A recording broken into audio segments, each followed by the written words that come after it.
MGB Telma, des actualités uniques, dynamiques et renversantes dans le journal TV. Université PEF, parcours études et formation, département formation en ligne. Université PEF, Maloujaoano ni Fampalalambauvao. Université PEF, l'excellence à portée de main.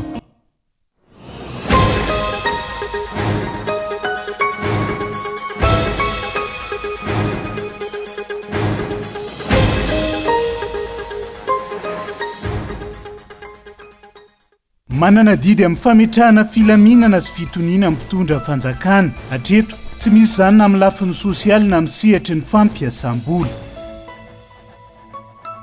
Tsy ho tapitra ny ady-hevitra mahakasika ny nasionalite ny filoha Andry Rajoelina, izay loza mitatao an'ny vahoaka malagasy ho ny tale jeneraly ny fiadidiana ny repoblika teo aloha.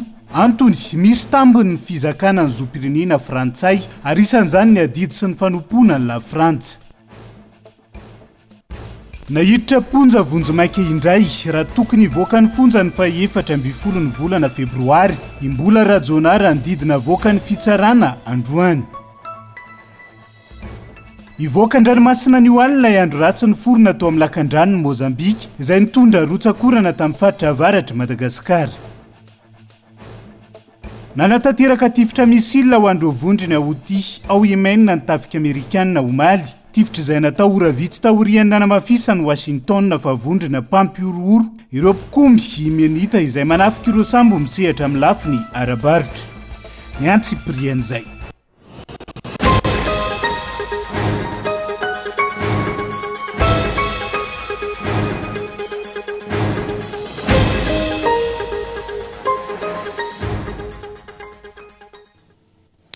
Ngadony ny amin'ny valora alina fotoana ny fampalalam-bavao eto amin'ny fitalavitra kolo aterina ny araba tombo-kilasy tombo-vavy.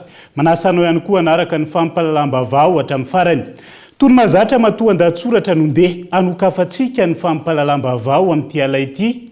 Manana didy amin'ny fametrahana filaminana amin'ny mpitondra fanjakana, tsy ny filaminana amin'ny lafiny sosialy ihany, fa filaminana amin'ny sehatra ny fampiasam-bola sy ny maro hafa.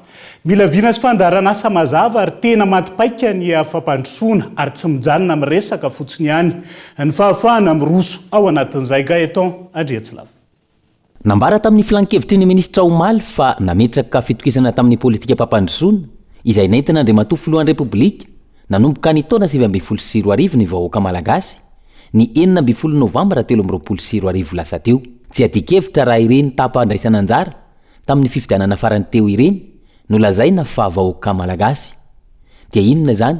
Ireo maro anisany safidy tsy handray anjara tamin'iny fifidianana iny. Nambara ihany koa fa nively rano miisa 13 ao anatin'ny plan émergence de Madagascar izay nivadika ao programan'ny gouvernemanta ny mbola fototra iorenan'ny politika ankapobeny ny fanjakana. Ary no amafisina fa amin'ity feptom-piasana faharoa ity dia ny fampianana ny fantrana, ny fanatsarana ny fahefa-mividy, ho fanohizana ny asa, ho fanatrarana ny fahataran'ny fandrosoana eto Madagasikara no tanjona sy lara-pahamehana. Raha ireo, toa adiny tsy hita soritra intsony ny UEM na ny Initiative pour l'émergence de Madagascar. Voalaza mantsy nandritra ny fiananana nataon'ny filoha fa fototra telo no ahafahana miroso amin'izany ary atao lara-pahamehana. Ny fijerena ny lafiny mahaolona, ny fampiroboroboana ny indostria ary ny fametrahana fitondrana tsara tantana. Ho an'ity taona ity manokana efa betsaka sahady ny fampanantenana nataon'ny filoha. Betsaka lavitra noho izany ny 5 taona efa lasa, saingy vitsy tamin'ireo nampanantenaina no tanteraka. Nankaiza zao ilay tanàna vaovao, nankaiza ny flyover, amahana ny olan'ny fifamoivoizana, nankaiza ny hoe ampitomboana avroeny ny famokarana angovo sy ny sisa. Nankaiza ilay famoronana asa ho an'ny tanora, raha toka tsy anasa avokoa ny 7 faingo 500 n'ireo tanora latsaky ny 420 taona eto Madagasikara. Nankaiza ny fisintonana ireo mpampiasa vola avy atao anatiny sy avy any ivelany.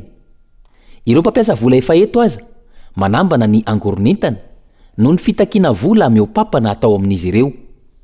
Porofo manambara fa tsy matotra ny mpitondra ka mampihemitra ireo mpampiasa vola ho tonga eto Madagasikara.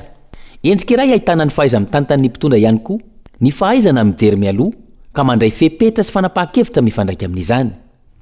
Raha nisy izay fitsinjovana mialoha izay teo amin'ny lalana fotsiny ohatra dia ho tahaka ireny ve ny fijaliana ianan'ireo mpitatitra sy mpampiasa lalana eto amintsika. Ny lalana izay efa potika sy mampiteny ny mona avokoa indrindra amin'izao fotoampahavaratra izao raha nahy nitsinjo mialoha ka nidiovina ny lakan-drano izay anjaran'ny fanjakana amin'ny alalan'ny ampipano manao azy dia hiakatra tahaka ireny ve ny rano eto Antananarivo renivohitra raha vao mirotsaka ka kely monja ny orana na eo aza ny filazana fa efa tsy mifanaraka amin'ny fitombon'ny mponina intsony ny foto-drafitra samisy manana didy amin'ny fametrahana filaminana ny mpitondra tsy ny filaminana amin'ny lafiny sosialy ihany fa ny filaminana amin'ny sehatry ny fampiasam-bola mila viana sy fandarana asa mazava ary tena matipaika ny fampandrosoana ary tsy mijanona amin'ny resaka fotsiny ihany apetraka mazava ary ajaina ny demokrasia mila vokatra azo tsapahitanana ny sehatry ny angovo mila hita soritra ny ady atao amin'ny kolikoly izay ny matoan-datsoratra ny sampana fampalalam-bavao any Androany fa tsy mbola ho tapitra ny ady-hevitra mahakasika ny raharaha nasionaliteny filoha Andrajoelina izay loza mitatao ho an'ny vahoaka malagasy ihany koa Gérard Andria Lemrovason izay tale jeneraly ny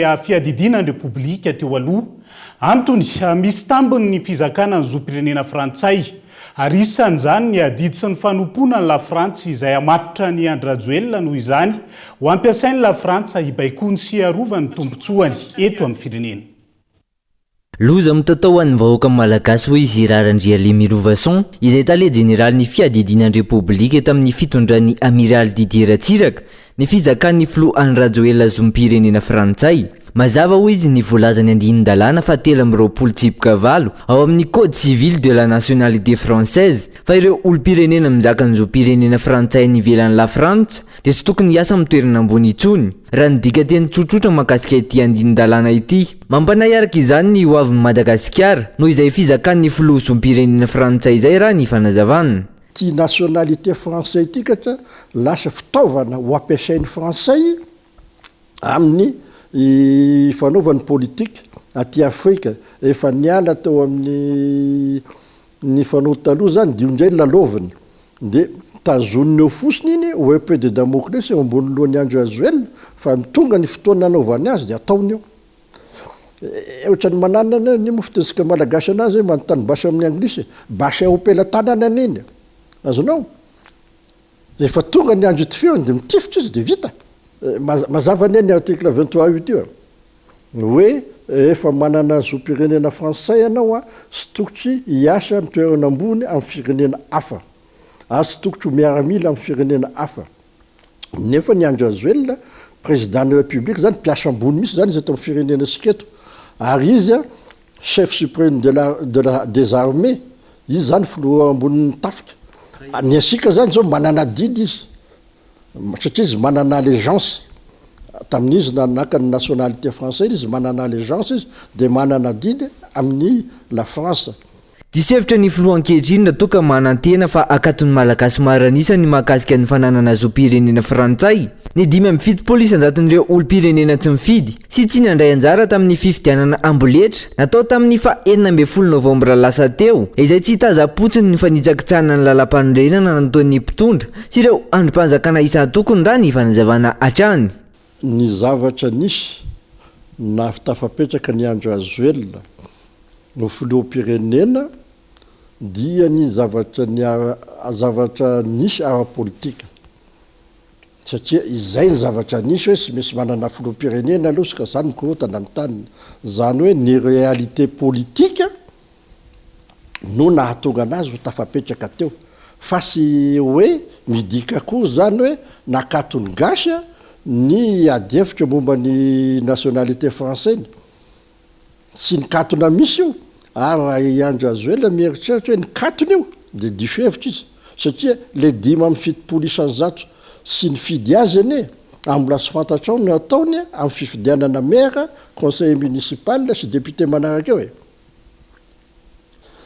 dikan'izany ane ninona natao na nividinao voly izy benaka ane ny vola natobaka tamin'ny fifidianana sy nahavoavidy an'ireo olona reo ny ero-pamoretana ane sy nampatahotra an'ireo olona reo hitanareo daolange ny miaramila tany amin'ny place du 13 mai reny na ny tany ambany vohitra tany dikan'izany sy nikatona misy io ady-hevitra io fa ny zava-misy ara-politika ihany na nakatona azy ataoko hoe temporairement fa mihona fa mirosokafany gasy io raha ny zava-misy ankehitriny efa mialasa lavitra ireo firenena maro aty Afrika raha toka mikorosofana hatrany Madagasikara eo amin'izay fanajana ny lalam-pandrenana izay raha nitoetra raha misy ao Senegal manokana ohatra voaterina nary ny zoam-pirenena maha-frantsay azy ny candidat Karim Wade izay natolotry ny antoko PDS na ny Parti démocratique sénégalais ny roso tamin'izany ity farany ny fanajana lalam-pandrenana sénégalais ny amin'ny fahafahana mirotsaka hofidiana amin'ny fifidianana amin'ny volana febroary ho avy izao araka ny voalaza ny andinin-dalàna fahavalo amby roapolo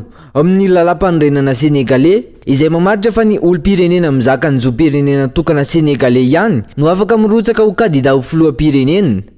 Tsy mifanalavitra amin'ity raharaha ity ny mahakasika ny nationalité ny Flo Andrajoel raha ny tsikera nataon'ireo mpanara-baovao hatrany saingy tsy misy ny fampiarana ny lalàna raha ny eto an-toerana io fanitsakitsahana ny lalam-pandrenana nataony mpitondra sy ireo andrim-panjakana eto amintsika io izay isany nandresa lahatra ny vondron'ny kandida sy ireo mpanara-dia aminy anatanteraka ny hetsika fotsy ny amin'ny amerenana ny Madagasikara amin'ny mahatanitany sy ny fiandrianam-pirenena.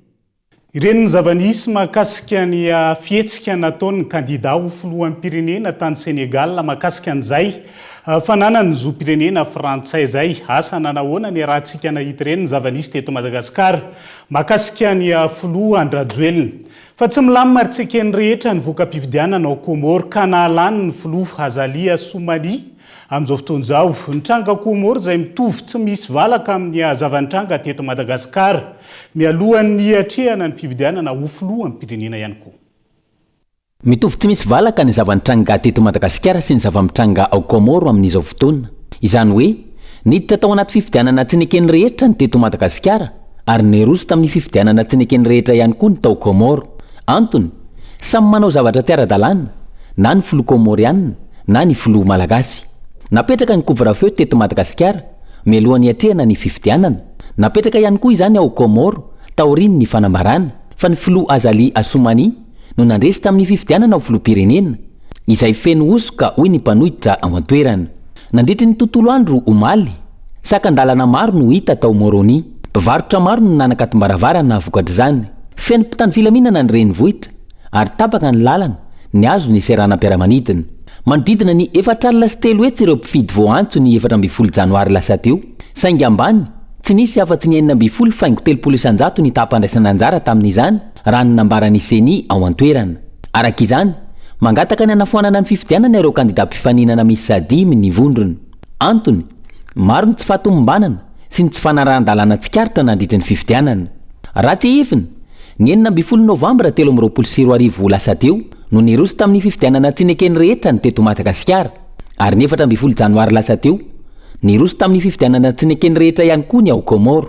Raha miisa 20 ireo nilatsaka ho fidiana filoham-pirenena teto Madagasikara ka ny 5 tamin'ireo vehivavy, miisa 13 ny nankatoavy ny fitsarana avy momba ny lalam-panorenana.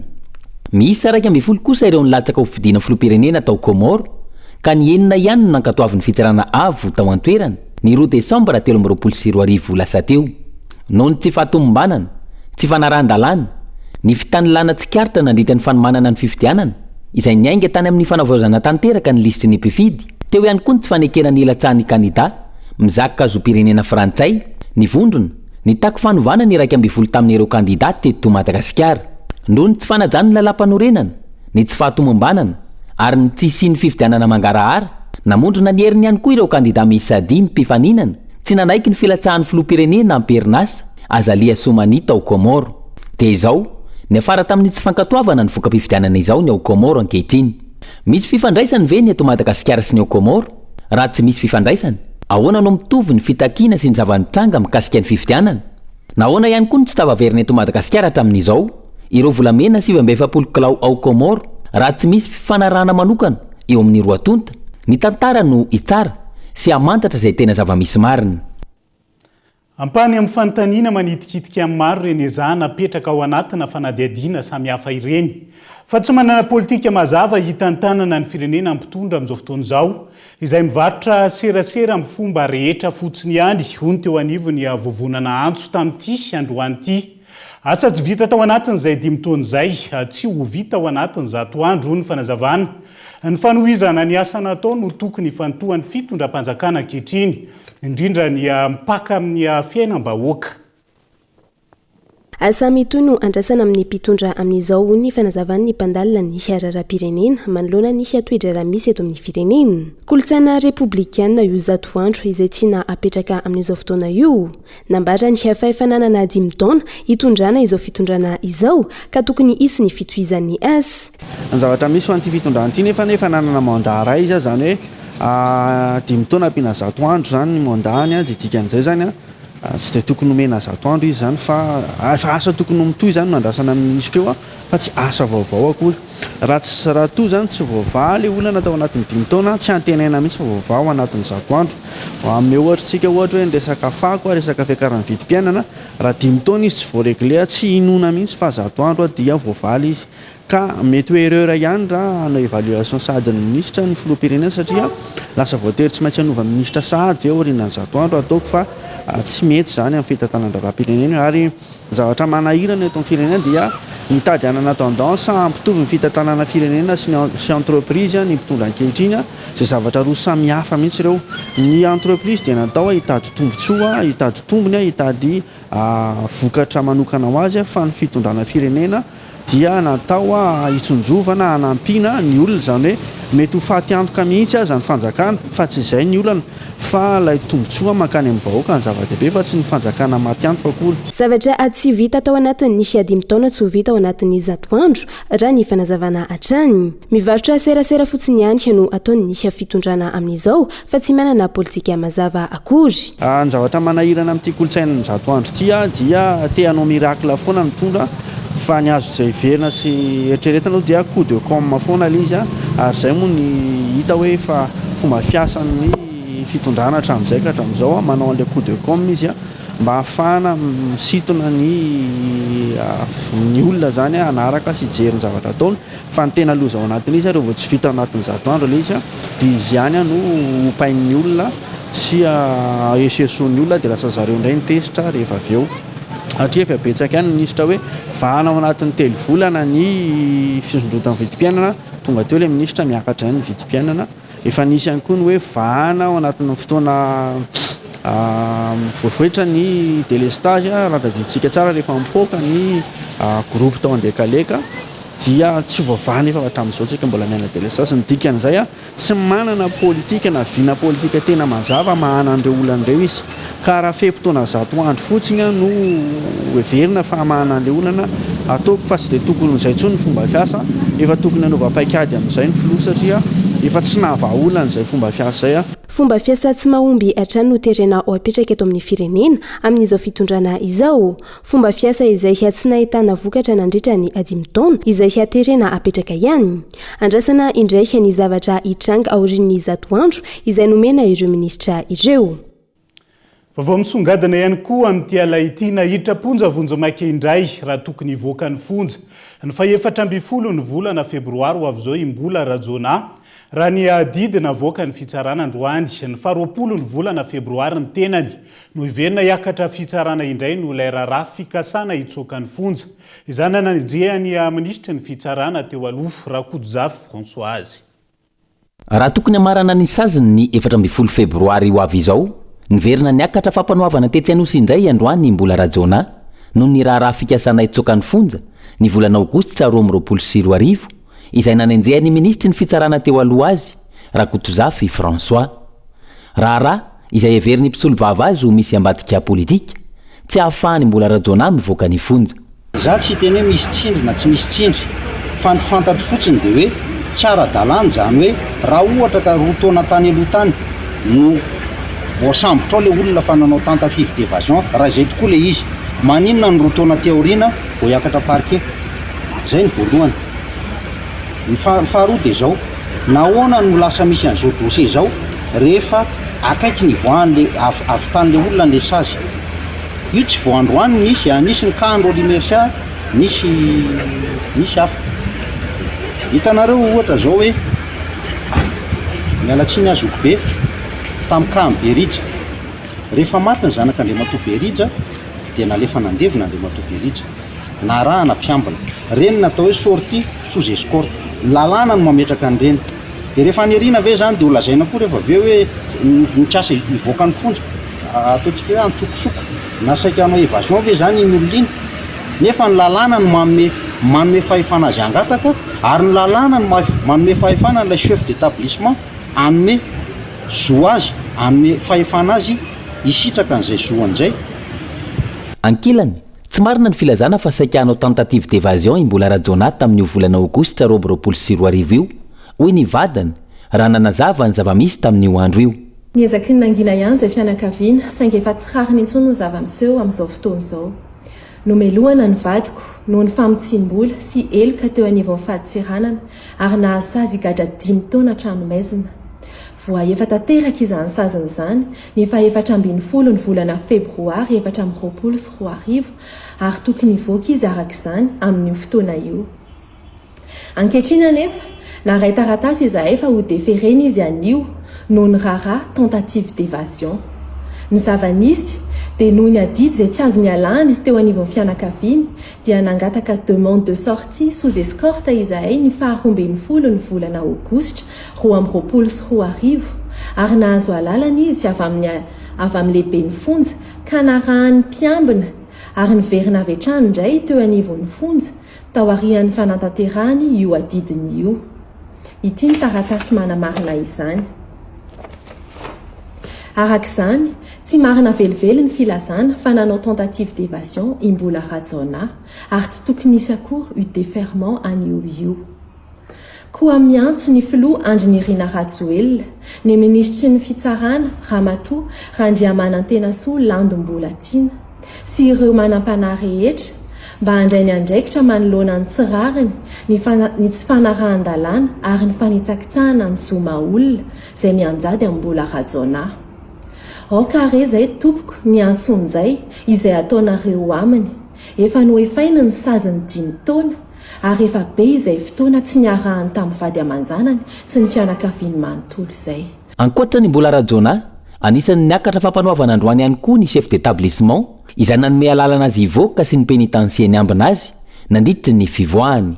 Raha ny didiny voaka nahazo MD ary mbola hiakatra fampanoavana ny 20 febroary avy izao imbola rajona. Izay zany misy ny antsojay sy ny maro hafa mahakasika ity raharambola rajona ity raha ny faneho-kevitra ny entiny mpisolovava sy ny vadiny tao anatin'izay fanadiadiany izay. Fa mitoetra ny ihany koa ny raha matahoratsy ny antsojay ataon'olombitsy mibody ny tany 20 mirefy 350 hektara amin'ny fokotany ambala manasy Toamasina amin'izao fotoana izao. Mazava ny antota taratasiny ireo tompon'ny tany saingy milaza azy ho manana olona ambony miaro sy mahitahita ireo andian'olona ireo ka hanaova mponina antso avy ijereny ny fanjakana akaiky ny rara amin'izao fotoana izao. Kolo Toamasina. Raha toka nangingina tao anatin'ny volana maromaro izay ny fibodona ataon'olombitsy ny tanin'ireo mponina ao amin'ny fokotany ambala manasy Toamasina izay mirefy 350 hektara eo niverina nanao fanamparam-pahefana sy ny bodiny tany indray ireo andian'olombitsy ireo izay milaza azy fa mahitahita sy malala olona ambony ny andro ny omaly. Very fanahy mbola velona araka izany ireo mponina amin'izao fotoana izao izay ahitana tokantrano efa maherin'ny 100 ary ahitana ihany koa fambolena sy fiompiana ao amin'izany toerana izany. Mitantaina andro manala ireo fokon'olona izay nanamento molala ny tany manoloana ny tsindrazolena ataon'ilay voalaza fa ambadika tsirara ity. Ireto vahoaka ireto izay manana taratasy ara-dalàna. Ny andro omaly ohatra nanao raha matahorana ireo vahoaka indray ity olona mandrebireby azy ireo ity. Ikeneni taneo idiranao lafael nanjavane teto afa misy efa poltong en poltong afa tongony goudron vo manantompony malahelo zahay tompoko mbo tsinjovina koa zahay madinike malahelo afaka amitany nagnajary zahay latra amizay. Nilazany tompony tany tompoko efa voalaza teo aloha misy décret communal teto ambala manasina rehefa nitompoko lahy Bezaka Alexis efa niteneniko tadevany labaro tary zegny adevany pitsara ary fantatra ary mahalala zany zareo gaga sy talanjogny zahay androany vo nomaly no nitsangagny ny gouvernemanta passation vo vita nomaly donc tsy nisy ministre nagnome didy na nagnome beko iry andry ampeno andry sy mbola tina hande hiditra andakoron'olo eto ambala manasy lakoro mifefy izy hitatsika devant eo mihidy nidiragny lakoron'olo misy tragno ny tany malalaky fefegna voafefy de miaraka amin'ny fipa 4x4 raiky ary nananganagna tragno zao io jusqu'zao mbola manangan-tragno satria magnenjika agnano mise en valeur zareo zay tompoko mbola miady agny amin'ny tribunaly ka zegny ny mampalahelo anay monsieur le président tegna malahelo zahay malahelo satria antony tegna mbola misy tsy maty manota eto Tamatave idradradraigny zahay agny amin'ny tribunaly andeha higadragna ovoagna pénal pikaramana dindosinjare karania asenjare mandrobo karaha ataonjare samy nitondra teny fitarenany manoloana ity olana menjady amin'ny vahoaka ary nanapirofo izany ihany koa ireo tompona ndraiky mpanjakana tany aloha toy ny lehibe ny fokotany sy ny tsoba-vombohoaka manao antsova araka izany ireo tomponina ireto mba hijerevana akaiky ity raharaha ity nanomboka talohan'ny 1996 zany dia nisy taratasy nalefany Bezaka Alexis ta naniraka ny mpiompy sy ny mpamboly andeha aty ambala manazy fa malalaka ny tany de tamin'ny fotoan'andron'izay zany dia tonga izay fokon'olona nanajary ary nisy olona tompo tany fa nitenena hoe tongava nareo izay tompon'ny tany dia gaga zany zay tamin'ny 2021 octobre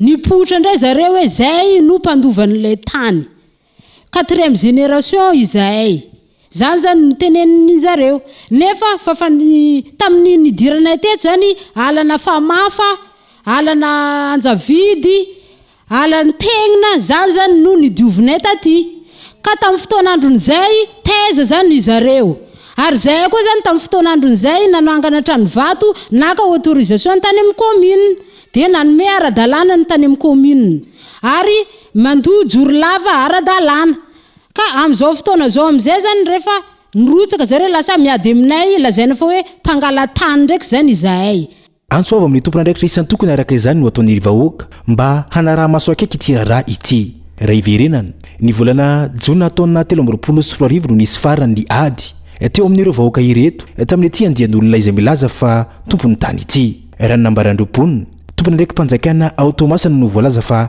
ambadika izao raharaha izao dia izay ihany koa no etsika amin'ny sendry vetivety ao anaty doka fohy iverenantsika eo ny vaovao mahakasika an'izay resaka fibodona tan'izay rehefa avy eo ihany koa ny tontolon'ny fampianarana ny resaka andro ratsy ihany koa mandrapitafa vetivety any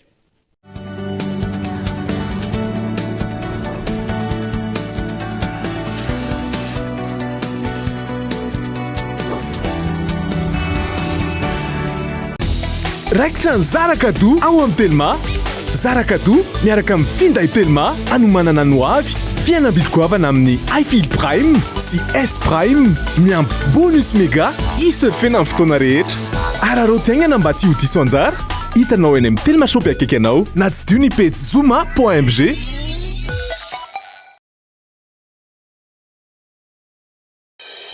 Université PEF. Parcours études et formations. Département formation en ligne. Étudiez en toute liberté où que vous soyez. Rejoignez notre programme de formation 100% en ligne pour décrocher des diplômes habilités par l'État, licence et master. Regroupement en ligne avec interaction. Cursus adapté à la situation des travailleurs en quête de promotion professionnelle ou de reclassement au niveau de la fonction publique. Équipe pédagogique dynamique pour assurer les mentions de votre choix. Informatique. Option administration réseau, génie logiciel et base de données. Management et administration des affaires. Option finance et comptabilité. Entrepreneuriat. Droit, diplomatie et relations internationales. Option droit public, droit privé, diplomatie et relations internationales. Rejoignez notre programme de formation 100% en ligne. Université PEF.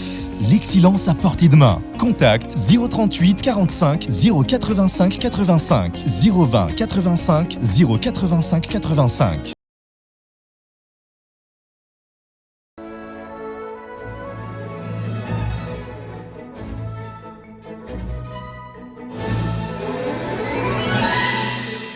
Teo ny andohan'ny cotibeur sy ny cotilé zay mbola kafiziny rehetra hatramin'izao na ny lehibe nanakizikafo Gotibeur sy cotilé ankafisy le fahaiza-manao tsy manan-tsahala.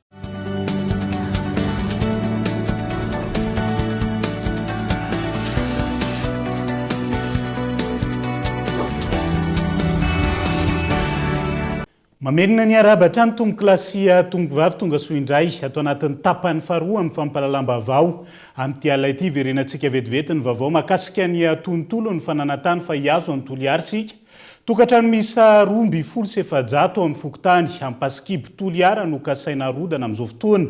Antony kasain'ny teratany vahiny ray alaina ny tany ankehitriny. Manoloana io manao antso avy hijerena akaiky ny tranga ny fokon'olona voakasika izay laza ny tsy anaiky hatramin'ny farany Toliara.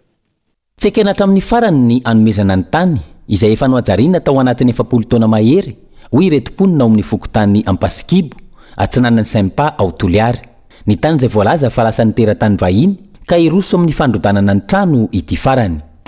Ary anisany izay nanamainty molaly ity toerana ity. Gaga izay fa misy karana raha fiko tokony tany ity izay nahazo azy. Nefa tamin'izany nisy laloasy, nisy singilo, nisy amina maloto maro isan-karazana. Ka tsy manaky izay tokony. Ty fiangonana ty dia anisan'ny taiza aminaraka ten'Andriamanitra. Famonjena fahalalana maro mba hanaiky an'i Jesosy. Ary anisany efa 10 taona izay nipetrahanay teto, izay nanadio azy. Ka manainga an'ireo mpitondra fanjakana malagasy eto Toliara ho an'i Madagasikara. Tenareo zao fitarainanay zao fa tsy mitombontsoan'olo tokana.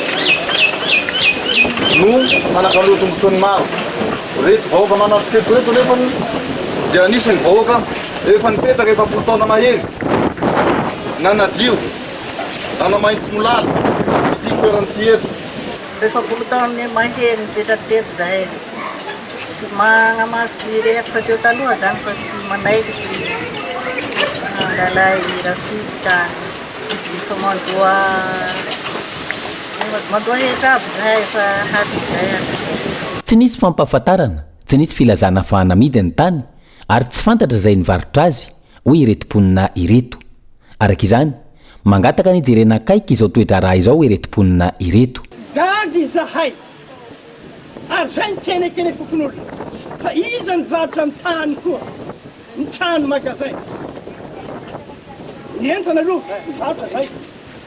L'armoire, c'est machine écrire, c'est la chacun a son accord. Ça me donne un devant les droits. Ça m'a pillé, camion, un devant un droit de pièce. La lana, ça y est. Fanny Tanson, tout ça, tsunami. Ça tient décision interministérielle pour Azami d'un temps. Ça y est nationalisé, là, en Fanzakan. Et tu dis, nous, il en est un autre pour nos gazettes. Ils en vont en Italie. Misy anay io 24 izy io izany mpivarotra izany mpividy. Tsy anaiky hatramin'ny farany izy ireo raha ny fanehoan-kevitra nataony. Tsy ekena raha ny vahiny no hianoka ny tany ka ny malagasy no voailika tsy hisy toerana honenana ho hatrany izy ireo. Ity tranga ao an-toerana ity izay ahina hisy fifandonana raha tsy misy fepetra raisina ao anatin'ny fotoana fohy. Fa manao toy vakana amin'izao fotoana no olana eo amin'ny tontolo ny fampianarana raha tsy mbola tafarina araka ny tokony ho izy ny vokatry ny fiatoana. Lava reny noho ny Covid-19 izao miseho indray ny aretina mifindra conjonctivite.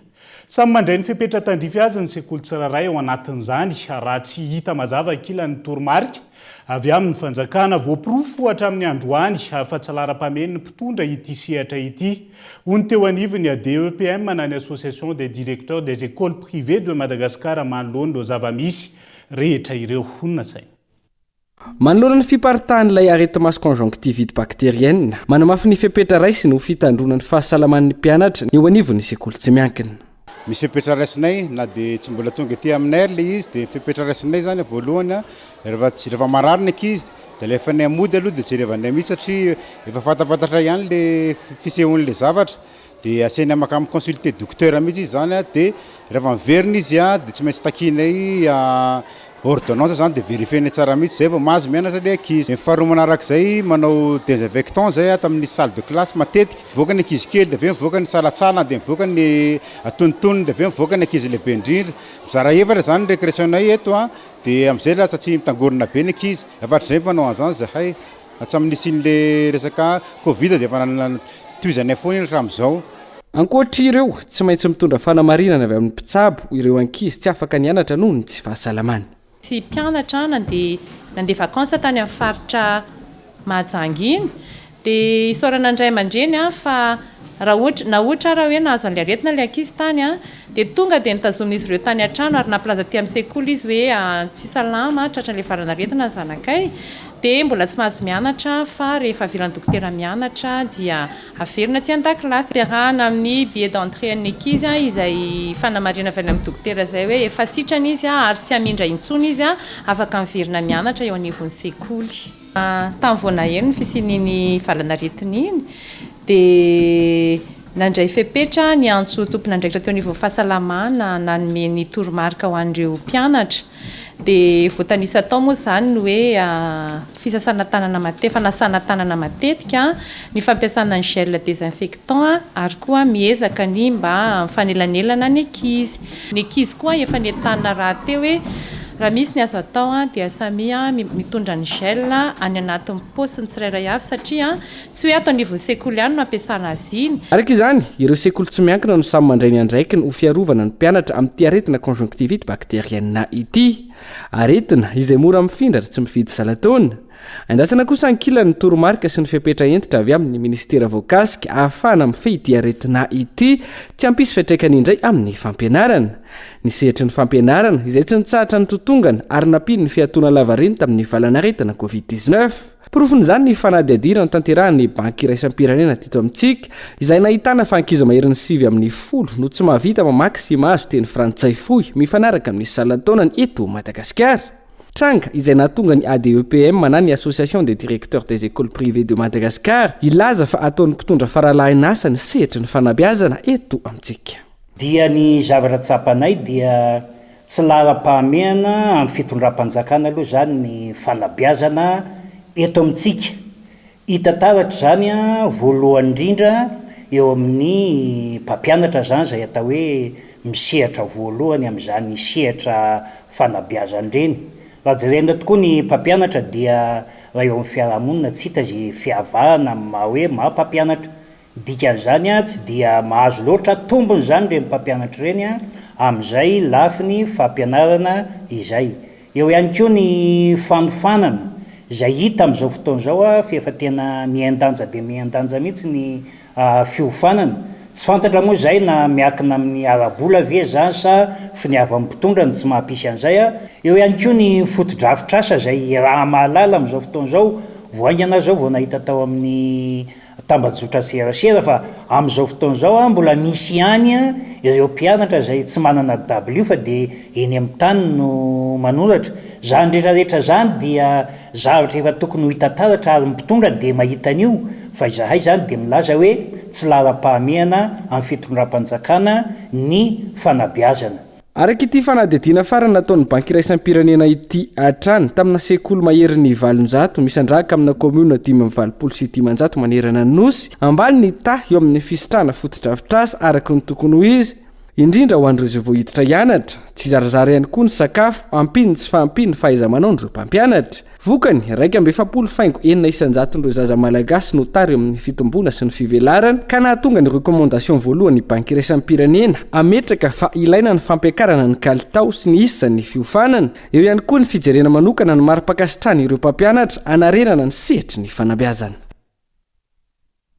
Ao anatin'izay tontolo ny fampianaran'izay dia manambahiny sampana fampalalam-bavao amin'ity ala ity dia tsy iza fandrematoa Rakoto Malala Solin izay mpitondra teny ny vovonany sekoly tsy miankina eto Madagasikara miarabanao. Tonga soa ato anatin'ny fampalalam-bavao ny kolo amin'ity ala ity fantaniana voalohany manahoana raha anaovantsika jery todika ny makasika an'izay tontolo ny fampianarana teto Madagasikara izay tao anatin'ny 5 taona lasa. Misy ohatranao iva nanasanay aloha amin'izao fotoana izao. Ary angamba ny tsy hodisonao satria mbola volana janoary zao miaraba ny mpiaino miaraba ny vahoaka malagasy nahazo taom-baovao tonga amin'ny irandrareo mpitondra fivavahana hoe mifaliry sakaiza fa nahazo taom-baovao. Raha iresaka aho zany dia misy zavatra ahitsika kely iva ny teninao hoe ny tontolo fampianarana ny ministera tsika dia tsy ministera fampianarana fa ministera ny fanabeazana. Noho izany zany manabe ny vahoaka malagasy tsy ny any an-tsekoly ihany ny resahana fa tena ny vahoaka malagasy mihitsy. Raha mijery ianao zany zao namenatr'olona ny zavatra navoaka ny zareo vahiny hoe T3 ny lanjan'ny faharipahalalany malagasy fa maninona ny T3 satria tena lazaina hoe misy tsy fifandanjana eto Madagasikara tovy amin'le tsy fifandanjana ara-toekarena sy ny ara-tsosialy ihany koa any amin'ny faritra atsimo zao dia mbola be dia be ny olona sady tsy mahay mamaky teny tsy mahay manoratra dia vokatr'izay zavatra izay T3 ny nandraisan'ny olona atsika misy ale karazana ekara lalina ao anatin'izay tena lalina be mihitsy ary mila tsinjovina manokana mihitsy izay zavatra izay za zany reo teny aminao hoe ao anatin'ny fanabeazana ilay fanomezana ny hoe mahay mamaky teny sy manoratra raha miteny vazaha izy hoe alphabétisation manahoantsika amin'io tsy le voatery any an-tsekoly ihany iny no jereny fa maninona ny fifidianana eto amintsika mbola mindry lavitondro satria na ny manao sonia azatsain'le olona tena tokony atonga saina izay mpitondra fanjakana mihitsy eo ary zay ninona tonga ny Nelson Mandela mana hoe raha tianao potena ny firenena anankiray fanabeazana potena ka za raha hiteny aminao zany hoe ministera ny fanabeazana ny eto toko fa tsy ministera ny fampianarana noho izany tokony velatra bebe kokoa ilay zavatra rehetra farany tao anatiny 5 taona na tsy ary ve ny teo anivony vovonan'ny sekoly tsy miankina eto Madagasikara fa nisy an'izay karazana fanapotehana ny sehatra ny fanabeazana izay alolo manahirana le teninao hoe fanapotehana sarotra be ilay izy mantsy satria mbola tsy potika tanteraka fa latsaka anaty lavaka zay ngamba ny lazako dia mila vonjy io ahoana le hoe latsaka anaty lavaka miazakazaka tsika aleo lazaina tsara le izy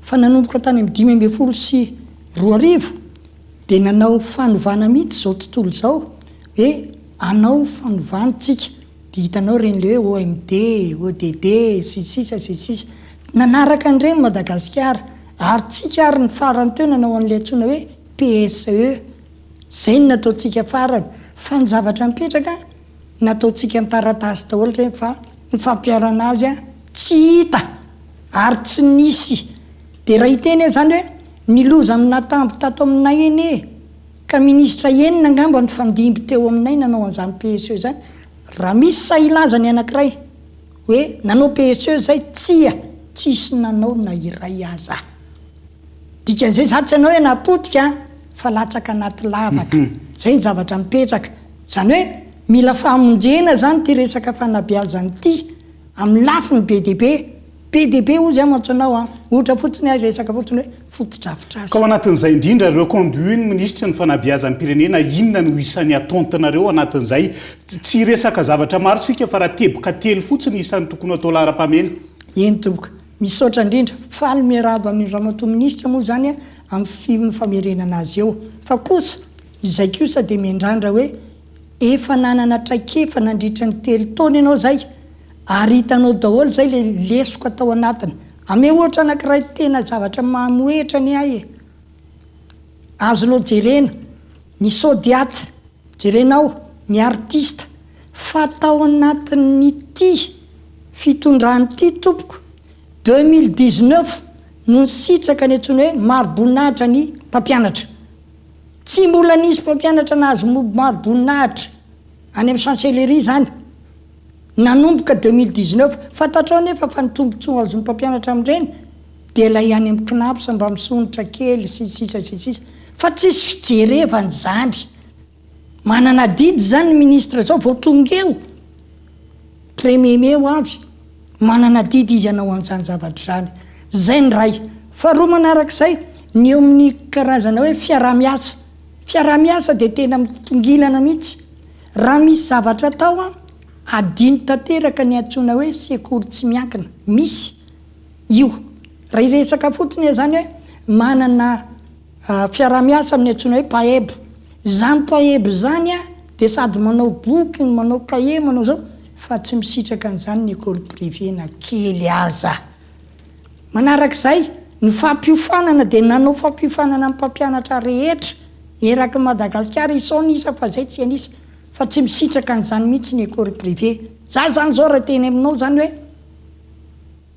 ny sekoly ataontsika hoe préscolaire filaza azy garabola ozy tsika sekoly mialohan'ny tena sekoly tsy nisy formation nataon'ny ministera na iray azy nefa zay ko nefany raranitsy anao zavatra tsy mety zany matoa zany zay mampiofana ny mpampianatra any aminay dia mba tonga n'le mpampianatra ho ara-dalàna ao anatin'izay fanaovana zanakalafanareo zay fa raha tokany sekoly mpanjakana manokana ve mety asahana ny fanabiazana ny zaza malagasy manontolo izay eny ivany natonga antsika hoe natsangana ny école privé tsy asahana zany izy raha me ohatra anao fotsiny ao Mahajanga 17 ny isan'ny sekoly mpanjakanao 2 ny école privé ao ka raha sanatria zany tsy nisy le 2 dia nakay zany zaza atao Mahajanga noho izany tsy tokony atao kalahafa mihitsy ny sekoly tsy miankina fa atao aza zay hoe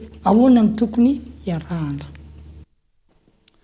akasitrahany ianareo anivony voavonany sekoly tsy miankina nitondra n'izay fanampanazavana mahakasika ny zava-misy eo anivony sehatra ny fanabiazana eto Madagasikara izay fa nahatratra 9 tapitrisa ariary ny lelavola voanginy ireo mpianatra lycée français de Tananarivo sy ireo sponsor nandritra ny hetsika relais solidaire andiany fahatelo hanatsarana ny tontolo ny fanatanjahantena eo anivony CEG Nanisana sy soa manandrara ny vola hoy ny fanazavana olona sainy 9 tapitrisa ariary io no lelavola voanginy ny mpianatra ny lycée français de Tananarivo sy ireo sponsor nandritra ny hetsika relais solidaire io vola io izay azo nandritra ny azakazaka nataon'ireo mpianatra niaraka tamin'ny mpiara-mombonantoka ho fanohanana ny sehatra ny fanatanjahantena ho an'ireo sekoly manodidina izay ny CEG Nanisana sy ny CEG Soa Manandrarina no nisitraka tamin'ity andiany fahatelo ity. Ni lycée français manana natao hoe objectif ODD de développement durable mais apiena zany ny différence entre ny lycée sy ny établissement manodidina malagasy manodidina dia ny ankizy atao amin'ny lycée miazakazaka dia mitondra fanomezana mitondra sponsor dia ny ankizy any amin'ny CEG miazakazaka dia omena ny vola voangona zany tatao amin'ny lycée. Ny ankizy tena zoto tokoa amin'le voalohany aloha le hoe fanaovana sport ary ny faharoa dia le hoe hoentina anampiana ny olona manodidina dia ny objectif dia hoe anampiana ny établissement malagasy manodidina anazy. No tanterahana androany araka izany ny fizarana maro-pakasitrahana ho an'ireo mpianatra lycée français de Tananarivo sy ireo sponsor izay nandray anjara tamin'ny relais solidaire. Relais solidaire izay hetsika ara-panatanjahantena fa ihany koa fanehoan'ireo mpianatra ny firaisan-kina sy ny fanohanana ireo mpianatra any amin'ireo sekoly manodidina. Anohizantsika ny fampalalam-baovao amin'ity ala ity nanatanteraka fivoriana ny arahana tamin'ireo filohan'ny pokotany sy ireo mpisehatra amin'ny fividianana natao amin'ny faritany ny Toliara ny ratsa mangaika ny Seny any amin'ny toerana tafiditra anatin'ny fanarenana ny fomba fiasa ho fiatrehana ny fividianana ho avy no isany tanjon'izay fionan'izay Toliara. Tafiditra tanteraka ao anatin'ny vanim-potoana ny fanavaozana isan-taona ny lisitry ny mpifidy isika amin'izao fotoana izao. Izany no nanosika ny ratsa mangaika ny Seny atao amin'ny faritany Toliara nanatanteraka fivoriana niaraka tamin'ireo filoha-pokotany sy ireo mpisehatra amin'ny fifidianana atao amin'ny faritany mba hanatsarana ny fomba fiasa raha ny fanazavany. Ao anatin'ny vanim-potoana ny fanavaozana isan-taona ny lisitry ny mpifidy ny Seny amin'izao fotoana izao.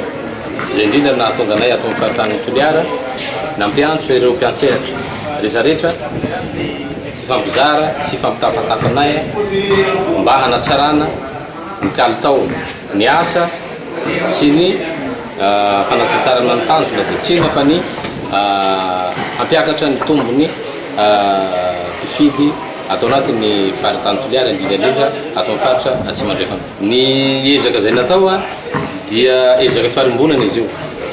Tsy ny Seny irery ihany no tompon'antoka amin'izao fanavaozana isan-taona lisitry ny mpifidy zao fa ny mpiantsehatra rehetrarehetra. Samy namoaka ny etaetany avy ireo mpiantsehatra sy ireo filoha-pokotany nanatrika ny fivoriana. Tsapa hoy izy ireo fa betsaka ny lesoka hita ka teto dia nambarany fa amin'izao fifidianana communal sy législative ho avy izao dia tsy hanaiky ary mangataka ny mba hitadiavana vahaolana amin'izany olana izany izy ireo. Ny fahitako azy aloha amin'ny ankapobeny dia mety ty réunion de concertation androany ity satria hanitsina sy hanentanana ny olona hiditra ao anaty lisam-pifidianana sy hanitsina ny zavatra tsy mety teo aloha. Ny lesoko hitanay moa zany tamin'ny resaka refonte teo iny tsy fampiny le fiverenana teny tokantrano ampidirana ny olona anaty lisam-pifidianana. Fa mino zany am'izao fa efa manentana ireo président fokotany reo. Misy tokoa misy olona sasatsasany zany manao raha matahora amina président fokotany ka zay mba manentana an'ireo président fokotany reo mba hijeryn'le tena olony mbola ho apetraka ao anaty lisam-pifidianana fa tsy ho tombotsoan'olona anankiray no jerena fa tombotsoan'ny vahoaka ray manontolo. Élection de proximité halatry fa aliady mety anaty lista ao le olo fa tsy olo mipetraka amin'ny fokotany io tsy hanaikan'izay zahay hoe hitingony moa nefa olo amin'ny fokotany lavana possible mety fanisoloasany koa mety ampilaraviany mety fa inspiany koa domay koa bakeo lasa hoe mandasabato ampilaraviany tsisy olo hanaiky amin'izay sasy ka raha zay matsara avao ilatsika solution dian'izao zany fa tsy hampisy problème. Fa misy vola manko tapako fa namitotoy lazao tsy lany vono nafahana amin'ny vola hoe tapahana titinao togarintsina angaratsy zany. Raha tsy ivina dia efa nanomboka tamin'ny voalohany volana Desambra 2024 lasa teo ka hatramin'ny 15 volana Mey 2024 avy izao ny fanavaozana isan-taona ny lisitry ny mpifidy ho an'ity taona ity. Araka izany entanina ny rehetra mba hisoratra anarany eny amin'ny fokotany misy azy hidirany ao anaty lisam-pifidianana. Ivoaka an-dranomasina New ilay andro ratsy ny forona tao amin'ny lakan-drano Mozambika izay nitondra rotsakorana tamin'ny faritra avaratry ny Anosy araka ny vinavina sampana mpamatatra ny toetry ny andro tamin'ity androan'ity Nela Nevson.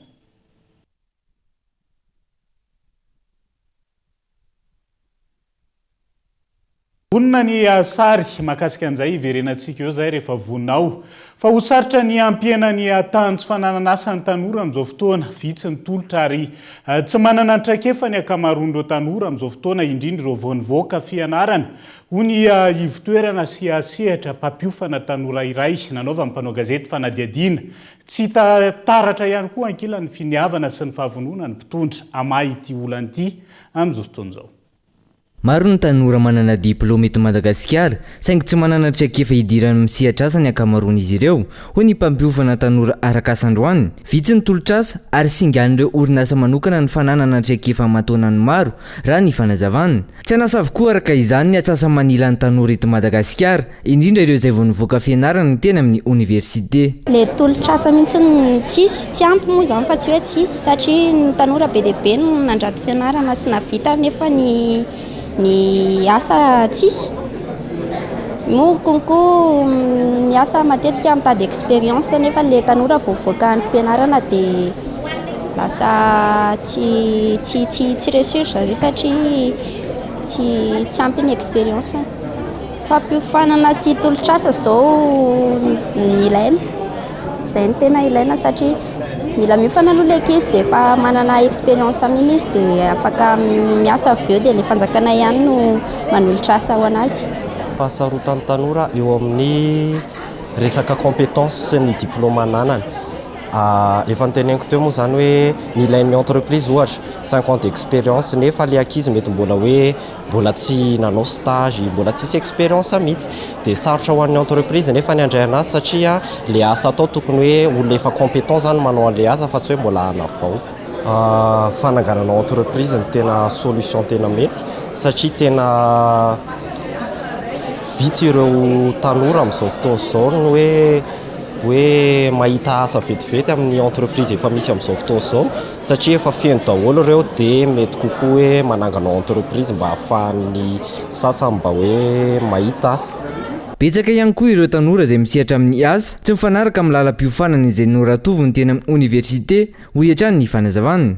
Matetika aloha misy ny ankizy izay zavatra nianarany tokoa no asa ataony rehefa avy eo fa noho ny antony zavatra maromaro indrindrindrina ny resaka mety hoe karama ny resaka ny environnement ny asa dia tsy dia le zavatra nianarany loatra no asa ataony avy eo iny samy manana ny antony fa amin'ny ankapobeny ny antony dia hoe aiza no ahafahana mahazo karama, ahafahanao mivelona, ahafahanao maleo tena.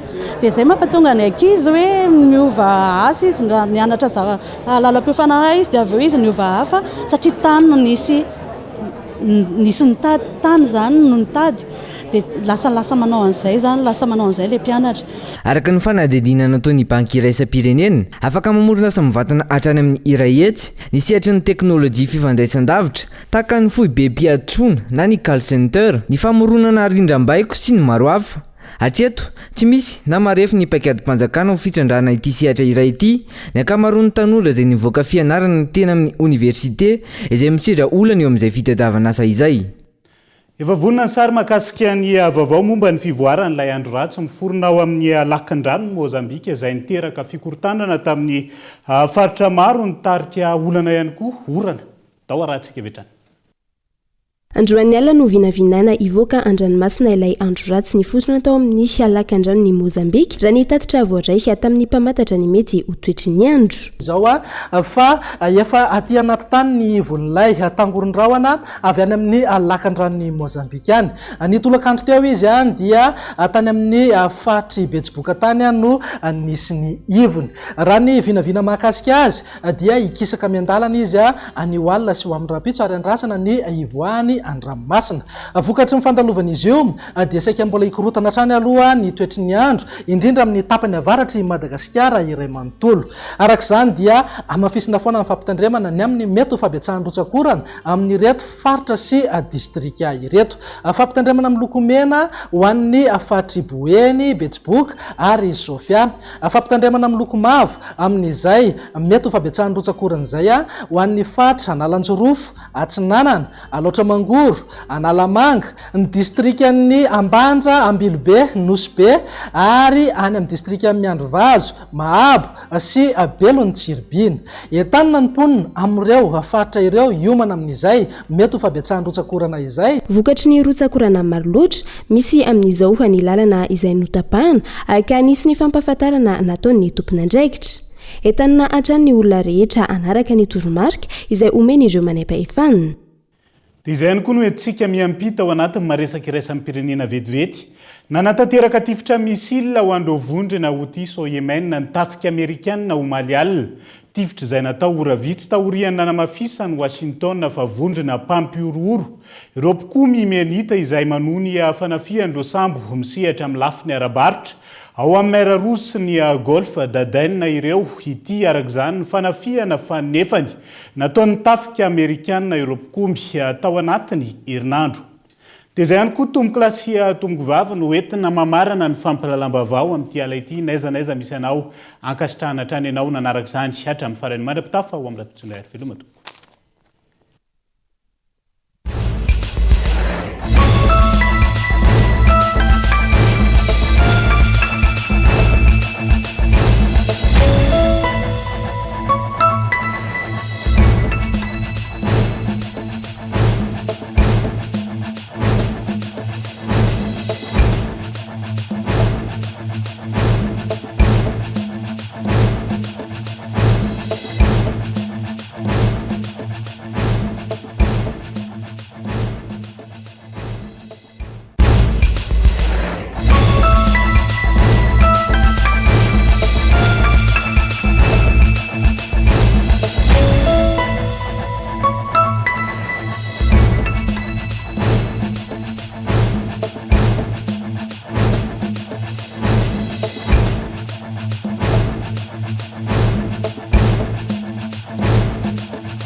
Université PEF, parcours études et formation, département formation en ligne, étudiants. Université PEF, nanucha wanato, ni fampalalambaubau. Université PEF, l'excellence à portée de main. 5G Batelma, des actualités uniques, dynamiques et renversantes dans le journal TV.